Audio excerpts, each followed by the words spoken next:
Halo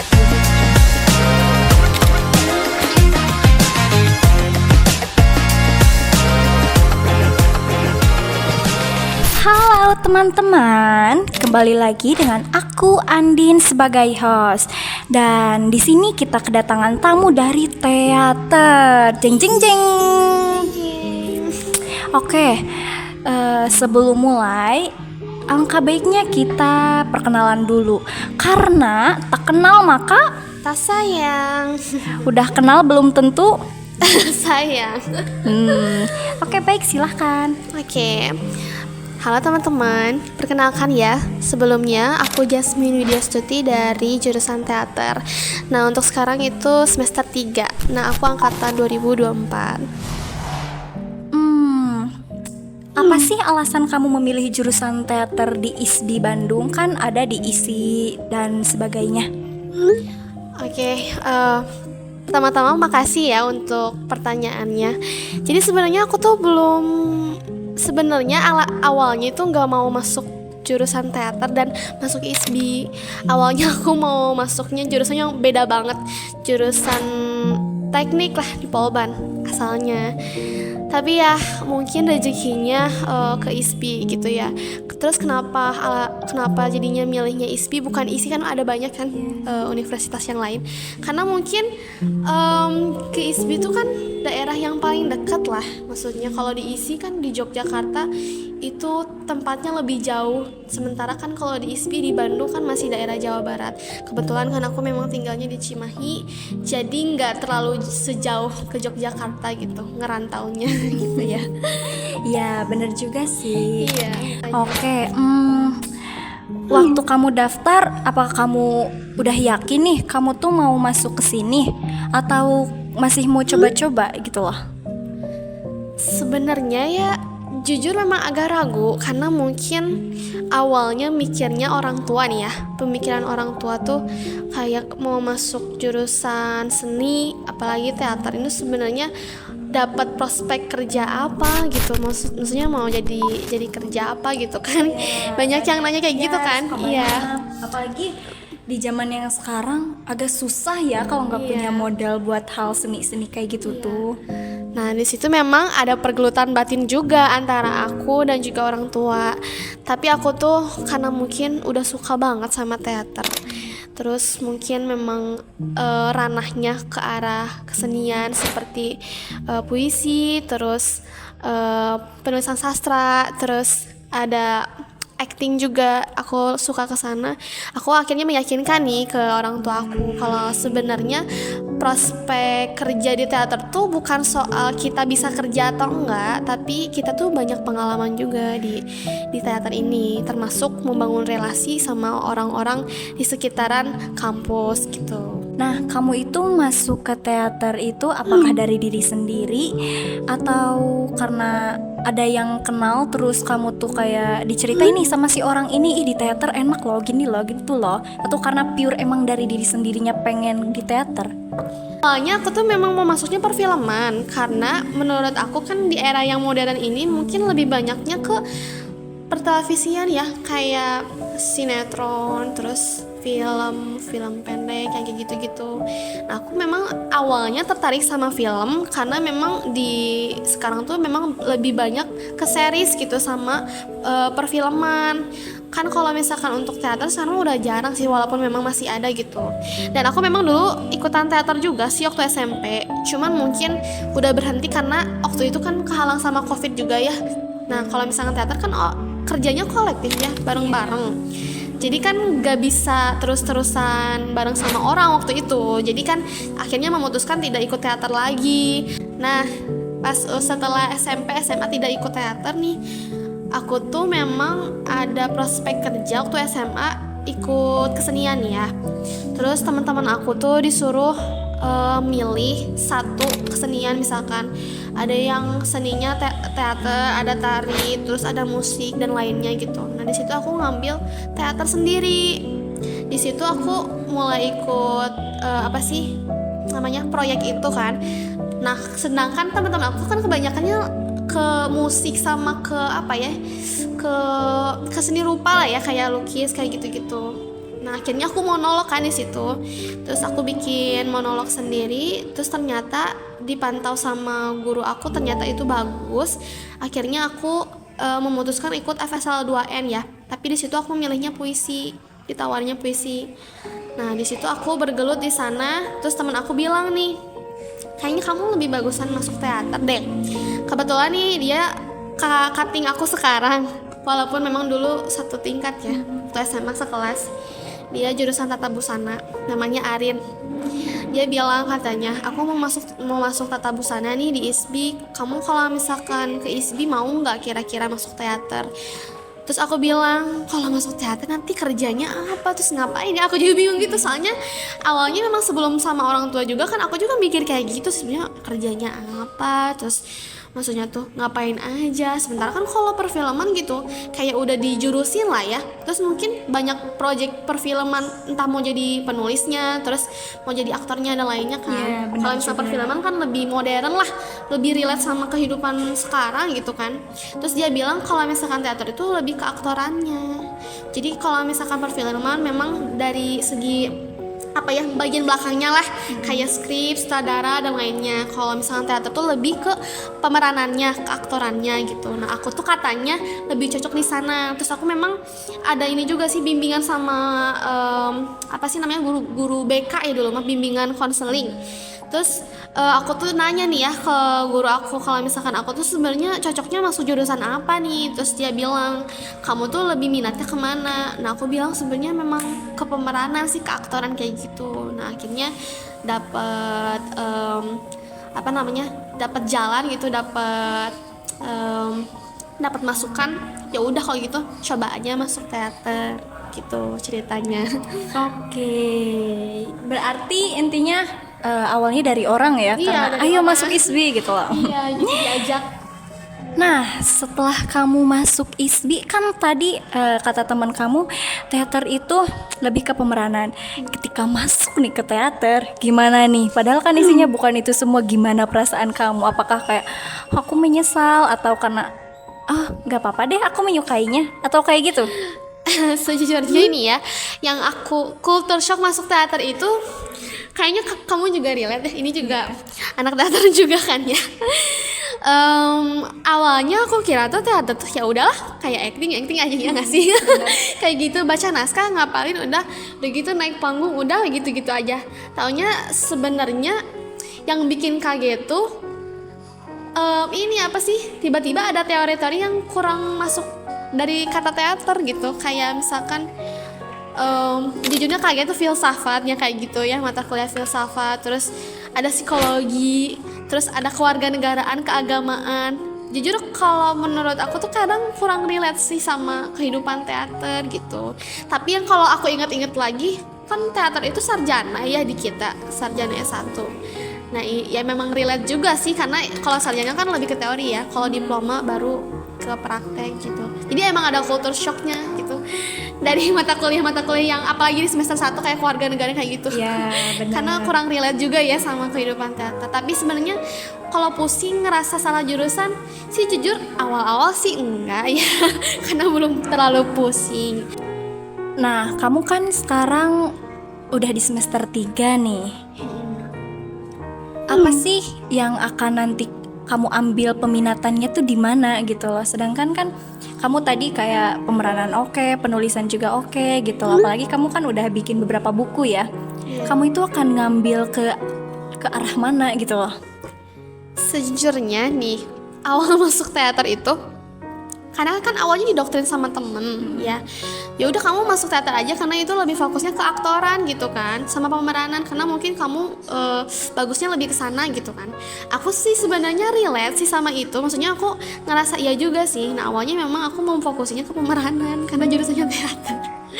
Tapi semakin lama nih aku bongkar lagi, kan kalau di penjurusan teater tuh ternyata banyak ya. Aku kira cuma satu doang pemeranan.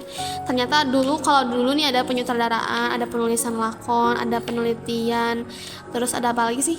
Ada artistik ya. Iya, benar. Dan lainnya gitu. Ternyata banyak juga nih kalau penjurusannya.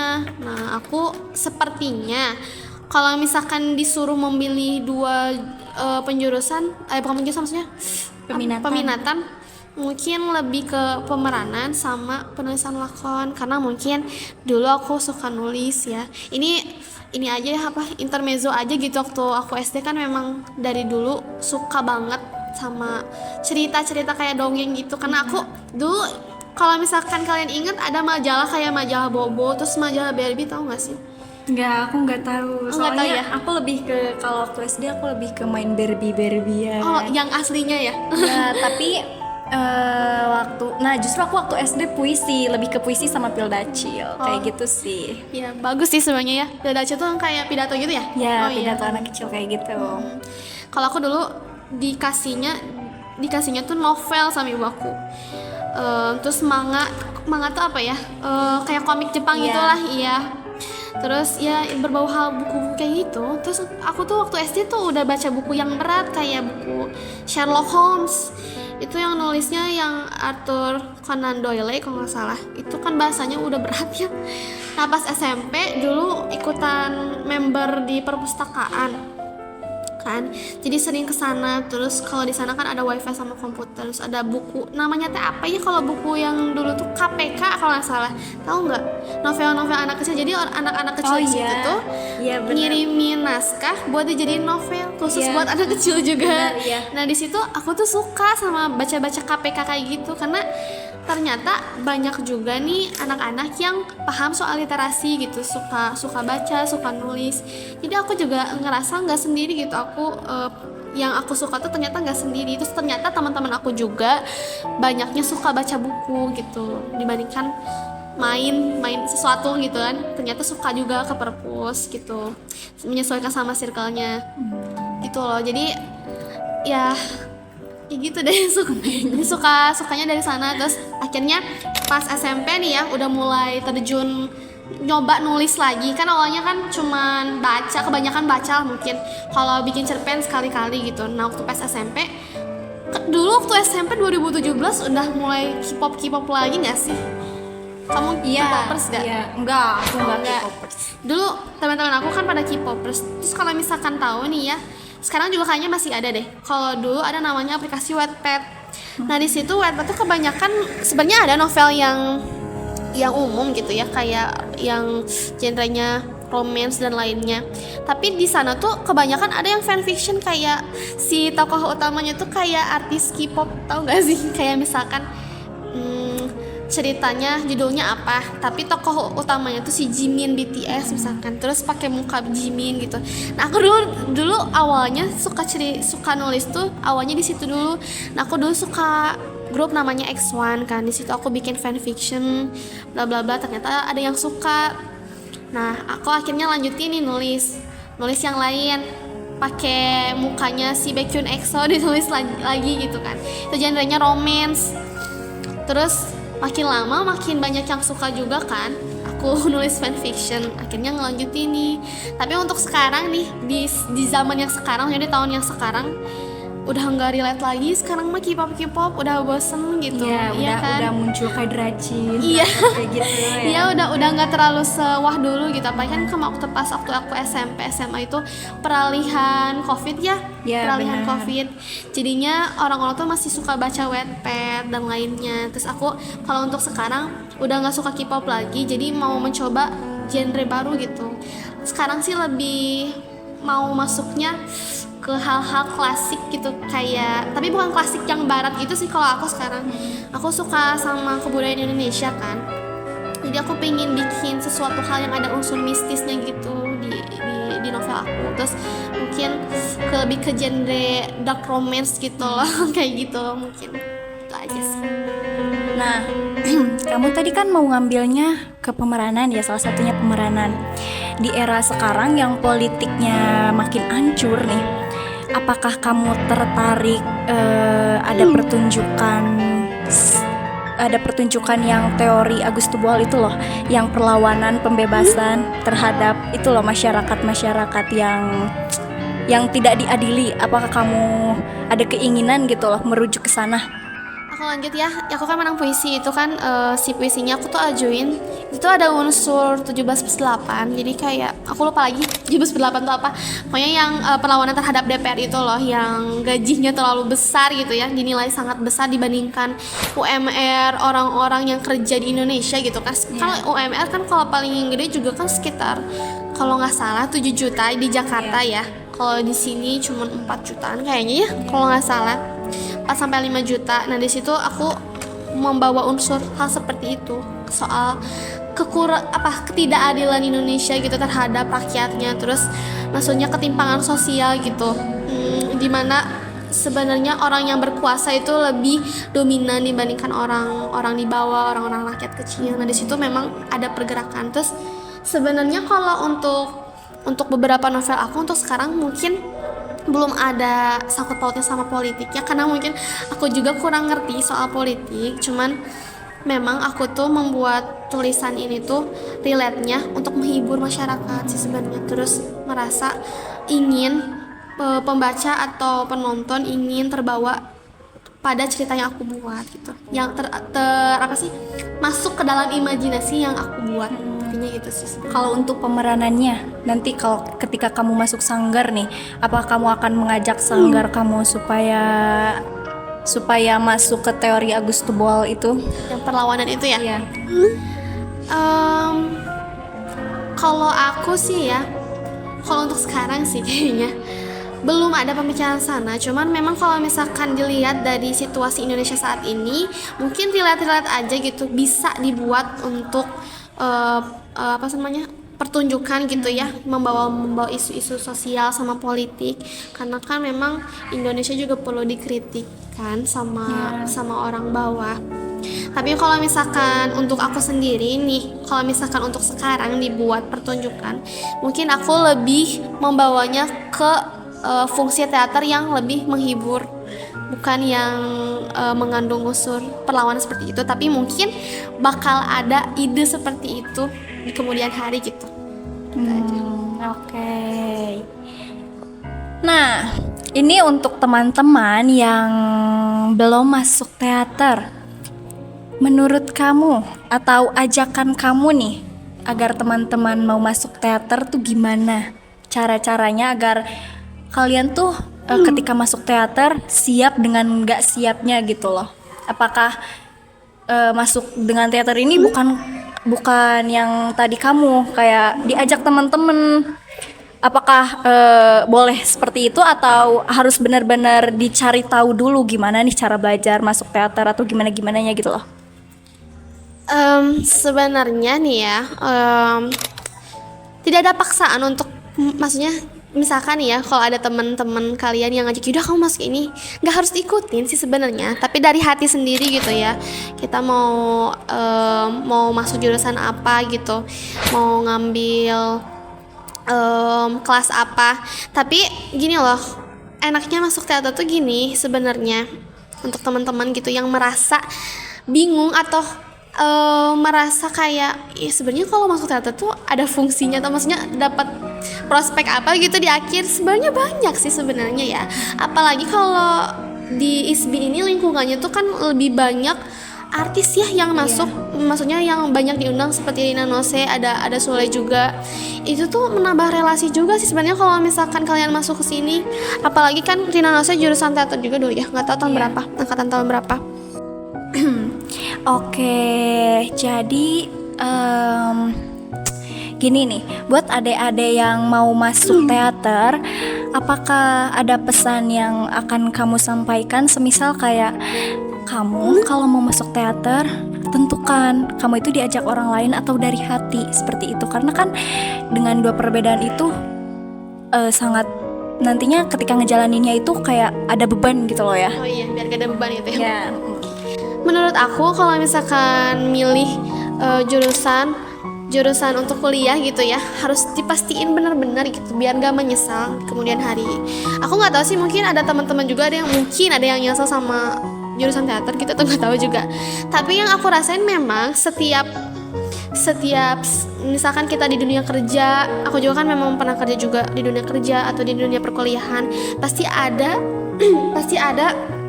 enak gak enaknya gitu. Maksudnya sebenarnya memang iya awalnya dari ajakan teman, tapi karena aku ngerasa teater itu adalah bagian hidup aku juga gitu, apalagi khususnya di penulisan gitu kan. Aku ngerasa sebenarnya aku nggak menyesal sama sekali masuk jurusan teater, karena aku banyak ketemu banyak orang yang unik di sini, terus banyak membangun relasi dengan beberapa teman yang mungkin punya pengalaman yang lebih besar dibandingkan aku gitu ya. Contohnya kayak mungkin Ocit gitu kan. Terus ada juga kan ikut main film gitu kan. Nah, maksudnya itu kayak kita juga sebenarnya kalau ke pekerjaan itu nggak yang selalu pekerjaan harus yang kerja benar-benar setiap hari. Nah, tapi kan kerjanya teater itu kayak latihannya emang berbulan-bulan, tetapi kan sekali pertunjukannya itu juga menghasilkan uang. Plus dari si apa namanya? Dari pertunjukan Bukan. Nah, dari si sanggar ini tuh kan udah sanggar. Kita tuh nggak terpaku sama satu sanggar. Kadang kan kita bisa ikutan sanggar kemana aja. Apalagi yang ini loh, yang CCL. Ini juga kan yang ininya CCL gitu loh. Oh, Nah, menurut kamu teater CCL ini kan selalu membahas tentang politik atau lingkungan sosial gitu loh, yang membahas yang intinya selalu ke teorinya itu Auguste Boal gitu loh. penindasan. Tapi kita itu selalu kalah, ngerti nggak maksudnya? Negara ini tuh tidak mendengar apapun ocehannya gitu loh. Si para pejabatnya ini tuh terlalu bodoh amat gitu loh. Tapi tahu nggak kasus yang ini, yang kasus kemarin yang Gimana? Kita ngomongin ini. nah, kita sempat ada demo gara-gara yang kita itu mau ngebahas tentang apa sih yang Pak Prabowo itu loh. Yang Pak Prabowo kebijakan. yang mana? Iya, yang kebijakan itu yang harusnya saat itu ada pertunjukan, tetapi tidak diperbolehkan di pertunjukan. Oh, Yang itu itu loh. ya, aku lupa tanggal berapa. Yang pokoknya ada di ISPI itu mau diadakan pertunjukan yang mungkin mention salah satu pejabat mungkin ya. Iya. Jadinya tidak jadi dipertunjukkan karena ada isu itu. Iya, Iya. benar. Padahal sebenarnya teater itu menurut Boal tadi Iya. kan sebagai media kritik, terus Iya, kan media pembebasan kayak gitu harusnya kan diperbolehkan loh, seni itu bebas. Ini malah dibungkam karena mungkin takut ya begitu. mungkin banyak isu sama Iya. hal sensitif yang tidak boleh dibawa mungkin ya. Tapi sebenarnya ya menurut aku gitu, Indonesia itu harusnya lebih terbuka soal kritik sih sebenarnya ya. Karena kritik itu membangun gak sih, bukan malah menjadi menjadi kekurangan gitu. Malah itu tuh membangun sesuatu hal yang asalnya kurang jadi bagus kan gitu. Oke, kita kembali lagi ke topik ya teman-teman. Nih, kamu suka nonton teater nggak? Suka dong pastinya dari dulu. Adakah satu tokoh yang kamu sukai, entah itu kamu nonton dari pertunjukan atau kamu yang peranin, ada nggak yang benar-benar ngeyakinin kamu buat aku nih secinta ini sama teater gara-gara si tokoh ini atau gara-gara si pertunjukan ini? Iya ada, tentunya pasti ada sih. Kalau untuk pertunjukan yang aku tonton sih, untuk saat ini belum ada. Tapi kalau misalkan dari naskah, kayaknya ada tapi cuman akunya lupa. Terus kalau misalkan yang aku peranin, pastinya ada. Dan itu yang aku tulis sendiri. Aku tulis adalah seorang ratu dari kerajaan Pagasmara.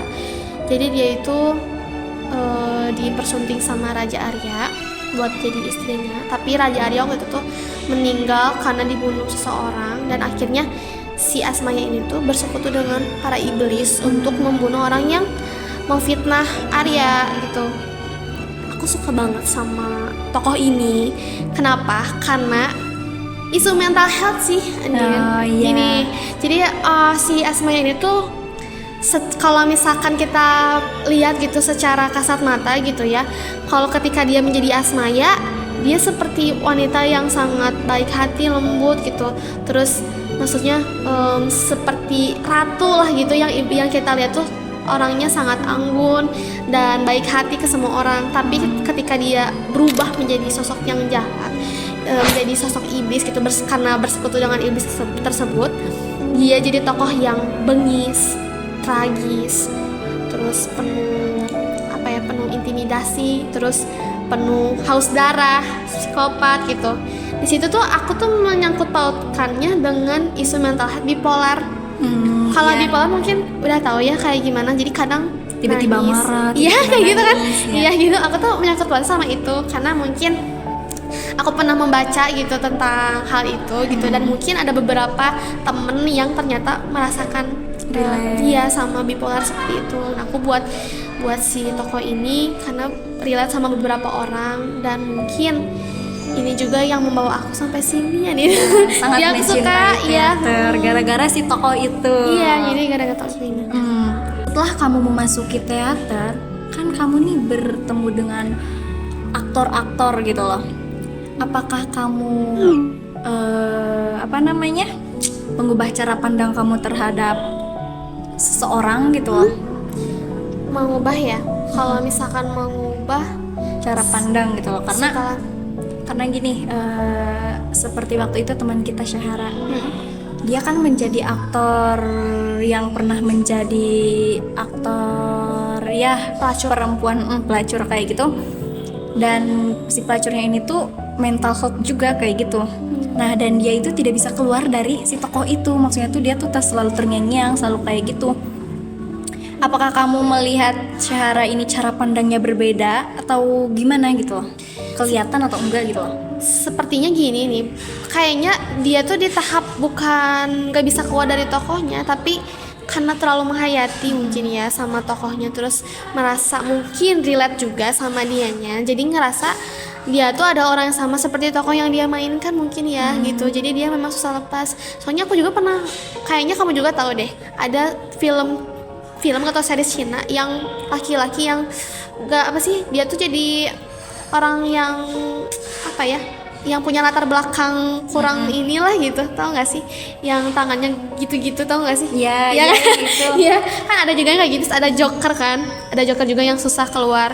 Terus yang baru-baru kayak Wednesday bukan? Yang Dear Ex, tau nggak? Yang yang aku lupa psikopat itu. Iya, aku lupa nama ininya, nama artisnya. Iya. Tapi dia katanya butuh bantuan psikolog. Iya, itu bener-bener ternyata bermain teater itu ada sesuatu hal yang cukup menakutkan juga gitu ya. Boleh kok kalau misalkan kita sebagai aktor gitu, sebenarnya boleh kok kita menghayati peran kita gitu. Tapi memang ada kalanya kita tuh memang susah keluar. Kayak misalkan aku juga sih sejujurnya pernah di posisi Syahara yang Asmaya itu juga benar-benar nggak bisa keluar dari dia, karena aku benar-benar suka sama dia, karena aku terobsesi gitu sama dia, sama peran dia gitu. Jadi aku ngerasa aku tuh adalah dia. Nah, kalau misalnya kita ada di posisi itu, ingat deh jangan pulang gitu. Kita tuh masih di realitas yang sekarang gitu, bukan di realitas di tokoh tersebut gitu. Hal itu cuman pemeran aja, cuman tokoh aja. Jangan sampai kita terlalu masuk sama isi ceritanya gitu. Gitu sih menurut aku. Enggak, maksudnya tuh cara pandang kamu ke orang yang terlalu dalam gitu. Iniin tokoh gitu. Sejujurnya keren sih mereka, iya nggak sih? Maksudnya susah loh berakting, iya nggak sih? Benar. Maksudnya memang kalau misalkan kita lihat gitu orang-orang di film main acting gini-gini kayak gampang, padahal sebenarnya itu Susah banget ya. susah banget benar. Kayaknya kamu juga kayaknya relate lah ya, apalagi yang kemarin Maria itu kan itu susah banget kan. Iya, yang UAS pemeranan kemarin kan memang susah, apalagi kan Maria orangnya juga kayaknya bipolar juga nggak sih? Iya, Maria kayak bipolar juga gitu. Benar. Itu sangat susah banget karena kita itu harus tiba-tiba menangis, harus tiba-tiba emosi, tiba-tiba ketawa, tiba-tiba Iya kan, senyum gitu. kayak Iya, tapi kita punya ada adrenalin sendiri kan, jadinya kayak merasa tertantang. Iya, kan, ini ya. gimana ya caranya biar kita nggak terpatah-patah saat pertunjukan gitu. Iya bener. Itu sejujurnya aku merasa keren banget, kagum gitu, apalagi yang nggak bisa keluar sampai sebegitunya gitu, apalagi yang kayak tokoh-tokoh film kayak yang tadi aku sebutin kayak Joker dan lainnya, sampai butuh bantuan psikolog ya. Iya, buat itu keluar benar-benar dari dunianya gitu. keren loh sebenarnya sampai sejauh itu. Kayaknya aku menyampaikan ke adik kelas ya, kayak yang mau masuk ke sini. Soalnya aku ada adik kelas yang mau masuk ke sini, dia tuh nanya-nanya kayak gini. Kak, susah nggak masuk teater? Oh gitu. Kak, takut deh masuk teater, tapi aku suka teater, aku suka nonton. Kata di kelasnya. Iya, Oh. Kak, menurut kakak aku cocok gak masuk ke teater? Jujur aku bingung banget ya untuk menjawab jawabnya. itu semua karena itu tergantung dirinya masing-masing. Tapi nih ya untuk teman-teman, kalau mau masuk teater, menurut aku semua itu emang nggak ada yang mudah gitu loh. Iya. Ya kan tadi kata kamu juga semuanya itu ada mudah dan susahnya, tergantung cara kita menanggapinya. Terus teater itu bukan kayak film yang kalau acting tuh bisa di-cut-cut. Teater itu berjalan berapa jam pun itu tuh dari awal sampai akhir nggak bisa di-cut-cut. Yang intinya kamu tuh harus tahu alasan kenapa masuk teater. Iya. Kamu harus ikhlas gitu loh menjalaninya. Kalau nggak ikhlas, kamu akan merasa terbebani banget gitu loh. Karena teater itu nggak semudah yang kamu pikirin cuma berakting kayak di film. Enggak, Iya. itu Ternyata jauh banget ya. jauh banget. Iya. Menurutku lebih mudah film sih. Ya Iya kan? sih, kayaknya Karena bisa mungkin. cut gitu loh Iya. ya. Kalau ini ya intinya proses yang tidak cukup mudah, tapi hasilnya juga ya itu sangat puas gitu bagi diri kita. Dan untuk pertanyaan apakah kamu cocok nggak masuk teater, sebenarnya nggak ada cocok atau enggaknya, itu tergantung diri kamunya. Kalau kamu merasa aku nih cocok masuk teater karena meskipun aku nggak bisa tapi aku mau belajar, aku pasti bisa gitu loh. Tapi kalau kamu suka teater tapi kamu ngerasa nggak cocok, mau dipaksain apapun juga karena diri kamunya ada rasa penolakan karena tidak cocok, itu akan membuat sulit diri kamu gitu loh. Iya betul banget. Jadi Setuju banget. buat temen-temen atau adik kelas yang mau masuk teater ini, pastiin dulu apakah kamu siap dengan prosesnya. Terus alasan kamu masuk teater itu harus kuat, maksudnya nggak ada kata menyesal gitu loh ya. Karena ketika udah masuk ke sini terus kamu ada rasa penyesalan, kamu akan berpikir dua kali. Aku udah capek bertahun-tahun, masa aku harus nyerah? Tapi kalau dilanjutin, aku udah nggak sanggup. Jangan sampai hal itu terjadi seperti itu. Karena semuanya juga pasti ada kesulitan ya masing-masing. gitu. Bener, gak ada yang jalannya lurus gitu loh. Iya. Terus bagi yang nanya tadi, aku kan nanya ke kamu ya, pekerjaan abis teater itu apa? Nah, itu tergantung kita. Kemarin diceritain sama Pak siapa ya? Oh, Pak Fatul. Ada loh yang dari jurusan teater, dia menjadi direktur rumah sakit. Oh iya. Iya kan? Betul. Jadi dari jurusan apapun itu tidak menutup kemungkinan untuk menjadi apapun, karena itu tergantung cara kitanya, tergantung diri sendiri gitu loh ya. Wah, sangat menyenangkan sekali ya topik pembahasan hari ini guys. Ya, bener. Mungkin Ya kita tutup aja ya, karena udah banyak banget yang kita bicarain ya. kita bicarain, udah malah kita masuk sini. Iya. Ya namanya juga ngobrol ya gitu loh. Harap enjoy aja ya. Ya bener, bawa asik aja gitu loh. Pokoknya mungkin kesimpulan dari aku kalau ingin masuk teater ya niatin dulu yang bener-bener, terus dari hati, jangan dari orang lain, terus enjoy sama apa yang kamu jalani sekarang. Mungkin cukup aja dari aku. Ya, Makasih sudah mengundang di acara podcast hari ini. oke, mungkin itu saja ya. Kapan-kapan lagi mungkin kita bisa podcast lagi nggak sih, membahas hal lain gitu loh. Bisa. Oke teman-teman, cukup mungkin ya sampai di sini. Terima kasih guys, bye bye.